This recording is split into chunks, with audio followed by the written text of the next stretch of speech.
Hey, NichBoy, and welcome to Pocket for Tuesday, the 26th of January. Happy Australia Day. Today on the show, delays, acapella, and Aussie developers. It's our Australia Day special because in this country, we love acapella. Everybody! Old Man River, that old man river. What?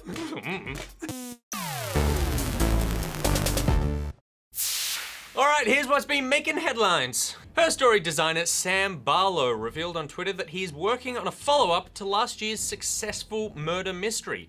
The tweet shows a heavily redacted design plan for the project, which is apparently still in very early stages. In an interview with Polygon, Barlow said, "I guess it's a spiritual successor in that there's no story connection, but I hope it builds on what people liked about the first one."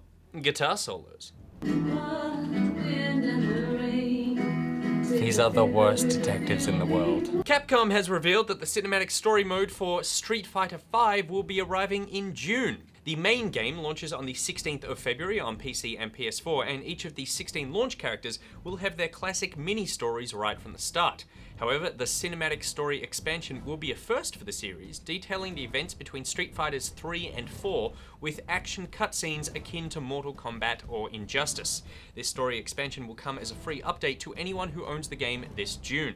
Moving on, and Kyeiji Inafune has made a special announcement on Mighty No. 9's Kickstarter page. They're pushing the release date again! What the hell? Give me my game! Old Man River. According to Inafune, the holdup this time is that the team are still trying to root out bugs in the game's matchmaking modes. No one cares about matchmaking in a Mega Man clone, mate. No one gives a shit. Ditch the matchmaking. It's not why we're here. The new launch date is sometime this autumn, but we all know not to hold our breath. I'm joined now by Peter Rabbit to discuss our last news story.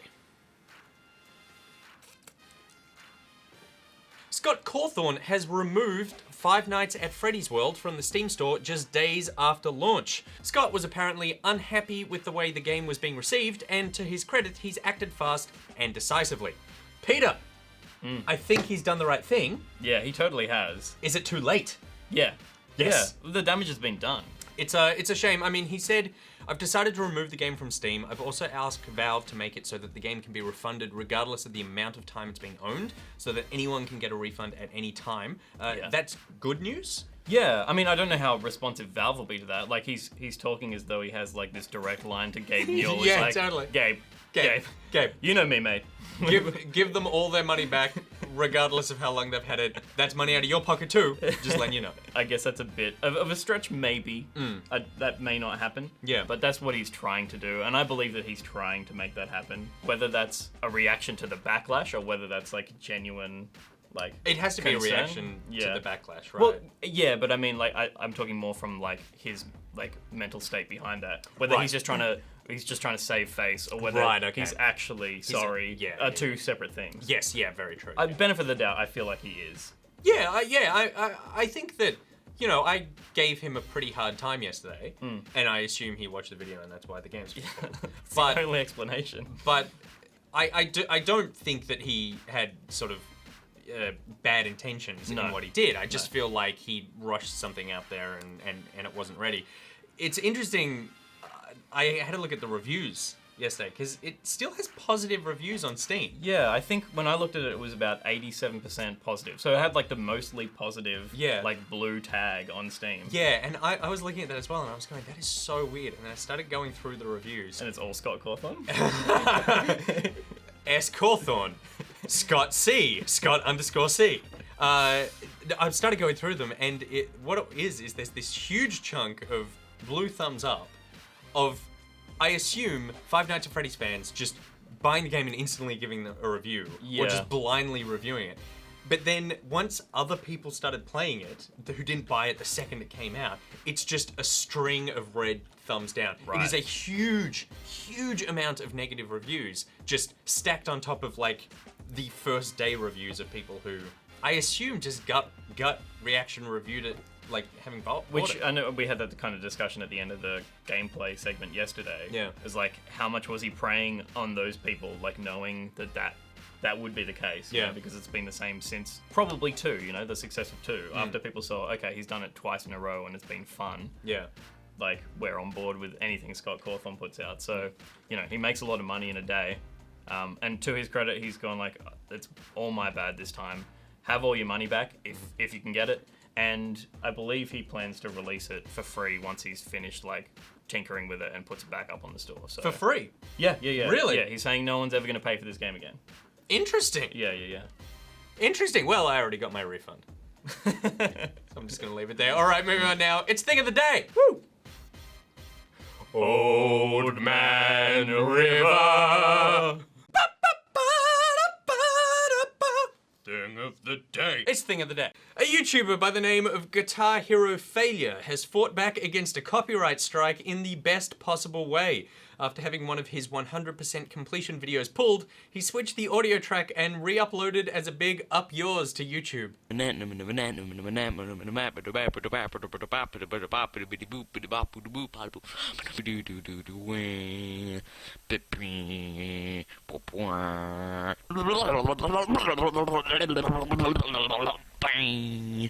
Thanks to all my 24 subscribers.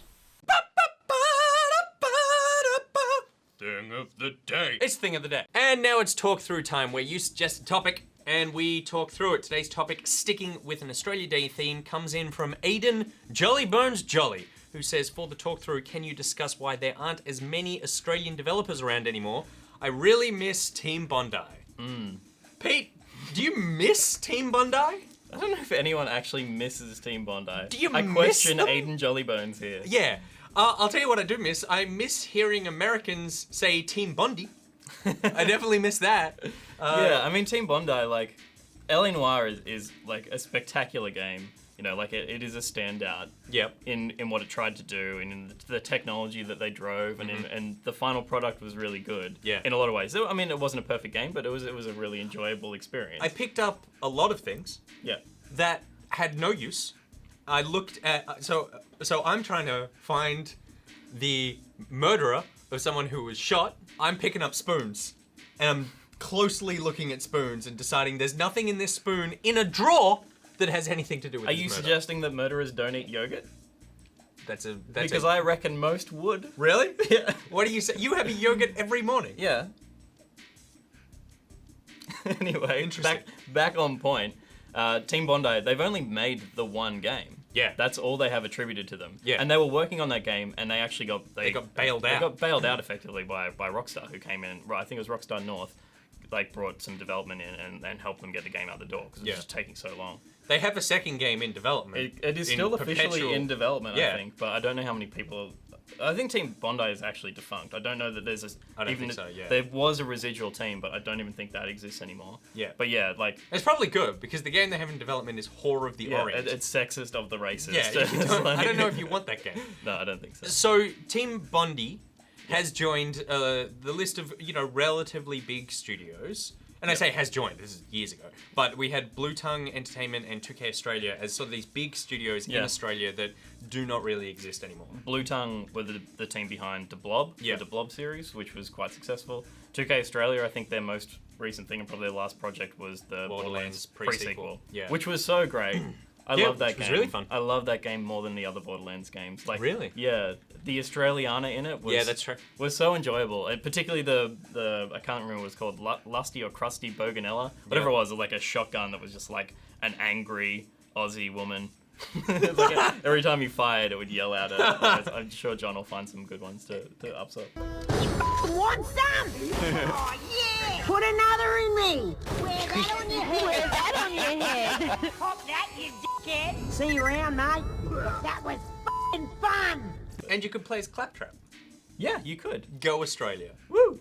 Old Man River. But we still do have, quite a few studios around here. I think the thing is, it's not really that we necessarily don't have as many developers around. I think it's just kind of shifting your thinking about what kind of developers we have around. We don't have these huge studios that are making the games you think of when you think of game developers. So we don't have, your 2Ks and Team Bondis. We have your Hipster Whales and your Half Brick, Yeah. Defiant, who did Hand of Fate, Epiphany Games, League of Geeks. These are sort of smaller indie studios. They're actually kind of the bigger ones of the smaller. That's true. studios. They're definitely, they are Like, the bigger ones. But I guess They still, I guess they still have an indie they still have indie roots, but they've got a business model that's really working, and it's kind of like a mid-range business model. Obviously, Yeah. it's not as big as the ones with the big publishers backing them. Yeah. But you know, like Defiant and Epiphany, like they're constantly working on games, and they're leasing out space within their own studios and working on other things, and you know, they're supplementing their game development with other projects, and Yeah. that appears to be working for them because those guys have been around for a while. I mean, one of the big reasons we don't see big studios anymore is because there's no incentives for them to be here anymore. Yeah. We're very far away from the rest of the industry. If we don't have great tax breaks for people coming over, Yeah, which we don't. often our dollar is stronger than we would like it to be. Yeah. It's kind It's of a like funny thing that. it's good. It's good for us when we go places, but it's bad for other people. So you don't really want to invest in a country where the dollar is super strong because it's way more expensive here than it is other places, and you're not really getting value for your money. Yeah, like a lot of places opened up. I think 2K before they were 2K were like Irrational Games, I think. Yeah. You know, I'm working on Bioshock and Bioshock 2. Yeah. And when they were out here, like the dollar was quite weak against the American dollar. So they were out here and it was like 60 cents to the dollar or 70 cents to the dollar. And So you're that, just making huge savings. so the profit by shipping margin it out here. is massive. Yeah. But once it got up to parity, everyone was like, why are we here? Like, we're not near distributors. We're not near other developers. Like, we've got to get out. Yeah. So I think that we do have a really good small indie scene. So we've got Yeah. like those mid-tier studios we were talking about. We got lots of tiny little indie studios doing cool stuff. Really cool stuff. And lots of one-man development, hacknet style Yeah. developers out there as well. The other thing is we just kind of don't have the density of population to have these massive places, in my opinion. I just feel like we don't have enough people here to have those big tentpole studios making the games that everyone talks about. You need like big AAA games, I guess I'm saying. That you need an amount of people working in the industry that then you can get the cream of those people working together, making a super studio in the same way that all these studios are formed out of X devs from other, Media Molecule is a bunch of ex-Lionhead studio people. And like that could potentially happen if there were like federal government tax incentives. But they keep cutting it! Well, I mean, yeah, they cut that, but that was kind of aimed at like independent developers. You know, that was trying to that was a really good fund, and it was unfortunate they got cut like after a year, so it never really got a chance to do anything. But with the bigger studios, I'm letting Abbott know. yeah, you can't as an industry rely on those things. You know, like, Yeah. maybe it would help us get to the point where they're self-sustaining, but. And they're also never giving away enough money. What was the It was a $20 million. It was a $20 million fund, yeah. and you go $20 million. If you're trying to make a AAA game, that's not it's even nothing. the budget. Yeah. It's barely. That's how much they spent on marketing for like Tomb Raider.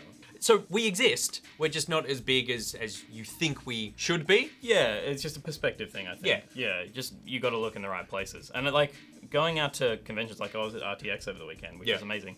And credit to the organizers of all the conventions that we've had in the country, you know, between Supernovas and Comic-Cons and PAXs and RTXs.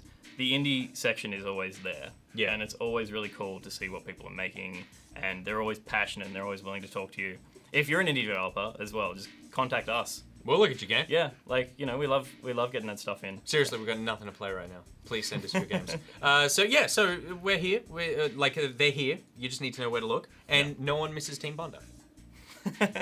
All right, that's it for today's episode. My Pocketeers, are you an Australian developer? Let us know in the comments. And are there particularly Australian games or developers that you like to play that we don't know about? Let us know. And while you're there, suggest topics for talk through for tomorrow.